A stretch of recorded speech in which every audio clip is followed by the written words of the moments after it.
वालेकुम dear students, how are you. बेटा जी, आज हम बात करने जा रहे हैं 3 टॉपिक्स के बारे में। 3 टॉपिक्स हैं, उसके बाद चैप्टर ही ख़त्म हो जाएगा। छोटे छोटे तीनों टॉपिक्स हैं और ज़्यादा शॉर्ट क्वेश्चन में ही आने के चांस हैं। तो आइए ज़रा बात करते हैं कि ये तीनों टॉपिक्स हैं कौन कौन से। सबसे पहले बेटा हम ज़रा बात कर लेंगे कि इलेक्ट्रोनेगेटिविटी क्या है, फिर बात करेंगे कि मेटालिक कैरेक्टर एंड रिएक्टिविटी क्या है, और फिर बात करेंगे कि डेंसिटी क्या है। अभी तो फिलहाल हम जरा बात कर लें कि इलेक्ट्रोनेगेटिविटी क्या है। अगर बेटा डेफिनेशन समझाएंगे तो इसी में हम खपते रह देंगे। एकदम बढ़िया एग्जांपल समझते हैं, फिर आपको ऑटोमेटिकली समझ आ जाएगी। जैसे कि सबसे पहले देखिएगा, हमारे पास एक एटम है जिसका नाम है फ्लोरीन। अच्छा, आपने सबसे पहले तो ये बात याद रखनी है कि दुनिया का कोई भी एटम हो, उसके पहले शेल के अंदर हमेशा 2 इलेक्ट्रॉन आएंगे, दूसरे शेल के अंदर हमेशा 8 इलेक्ट्रॉन आएंगे, और तीसरे में आते 18 हैं, लेकिन फिलहाल आप 8 मान के चलो ऑक्टेट रूल के मुताबिक।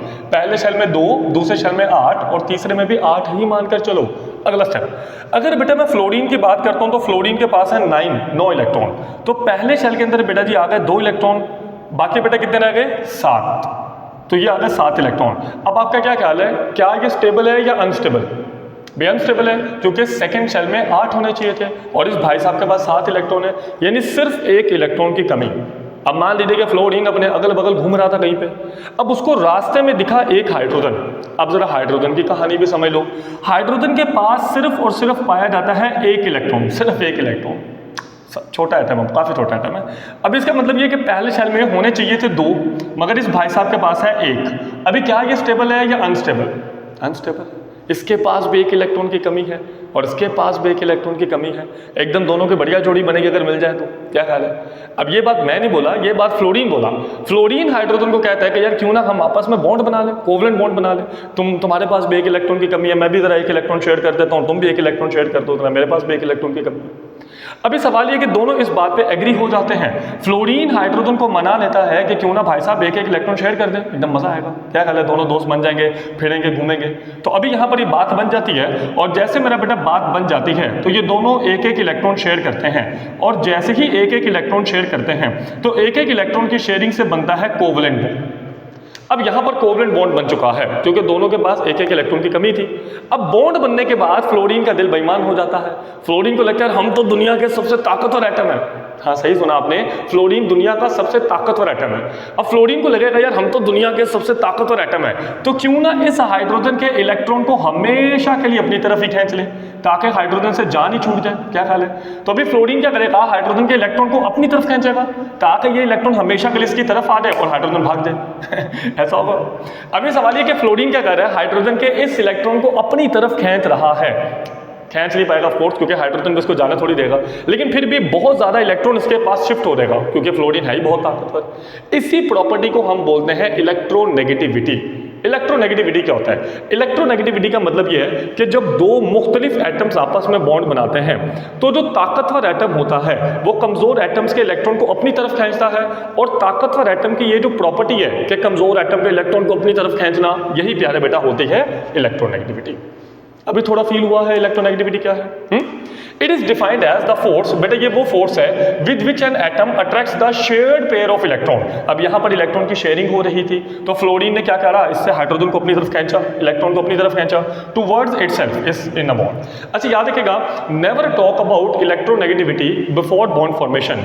बॉन्ड बनने से पहले इलेक्ट्रोनेगेटिविटी की कभी कोई बात नहीं करनी है। इलेक्ट्रोनेगेटिविटी की बात हमेशा होती है बॉन्ड बनने के बाद। तो अभी आपको समझ आ गई है, अगर 2 एटम्स आपस में चिपक जाएं, उनके दरम्यान में कोवलेंट बॉन्ड बना हो, तो ताकतवर एटम कमजोर एटम के इलेक्ट्रॉन को अपनी तरफ खींचता है, और ये एबिलिटी या ये प्रॉपर्टी का नाम होता है इलेक्ट्रोनेगेटिविटी। बढ़िया समझ आएगा नहीं? अब आगे चलें। अब यहाँ पर बहुत ज़्यादा रिजेंबलेंस दिखती है इलेक्ट्रॉन अफिनिटी और इलेक्ट्रोनेगेटिविटी में, जो आपने पिछला टॉपिक पढ़ा था। इलेक्ट्रॉन अफिनिटी क्या था? इलेक्ट्रॉन को एक्सेप्ट कर लेना। इलेक्ट्रोनेगेटिविटी क्या है? इलेक्ट्रॉन को अपनी तरफ अट्रैक्ट करना। दोनों में बड़ा फर्क है। इलेक्ट्रोनेगेटिविटी मतलब इलेक्ट्रॉन को अपनी तरफ खींचना, इलेक्ट्रॉन अफिनिटी मतलब इलेक्ट्रॉन को एक्सेप्ट करना। अब याद रखिएगा, इस दुनिया में सबसे ज्यादा इलेक्ट्रॉन को एक्सेप्ट कर सकता है क्लोरीन, मगर इस दुनिया में सबसे ज्यादा इलेक्ट्रॉन को खींचता है फ्लोरीन। तो इस दुनिया में सबसे ज्यादा इलेक्ट्रोनेगेटिविटी फ्लोरीन की है, और सबसे ज्यादा पीरियोडिक टेबल में इलेक्ट्रॉन अफिनिटी क्लोरीन की है।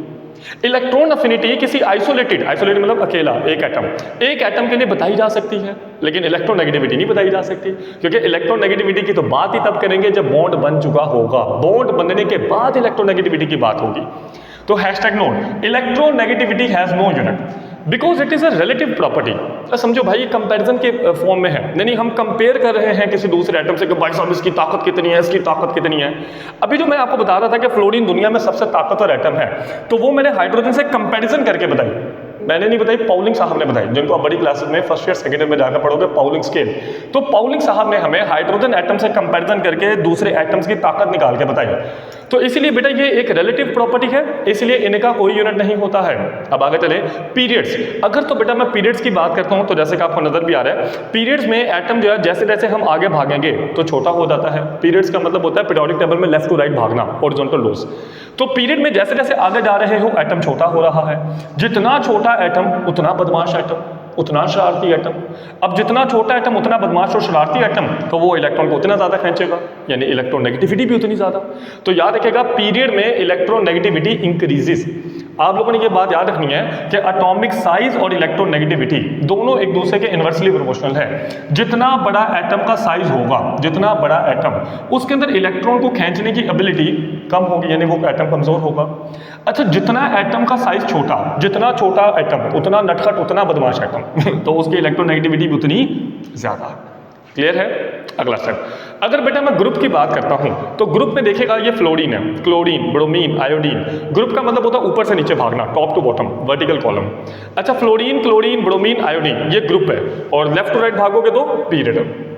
अगर बेटा मैं फ्लोरीन की बात करता हूं, तो फ्लोरीन के पास है 9 इलेक्ट्रॉन। अभी तो आपने देखा था कि पहले शेल में आ जाएंगे 2, बाकी रह गए 7, तो ये आ गए 7। अच्छा, क्लोरीन पहले शेल में आ गए 2, अगले शेल में आ गए 8। वहां पर देखें 8 और 2 10, बाकी कितने रह गए? 7 इलेक्ट्रॉन।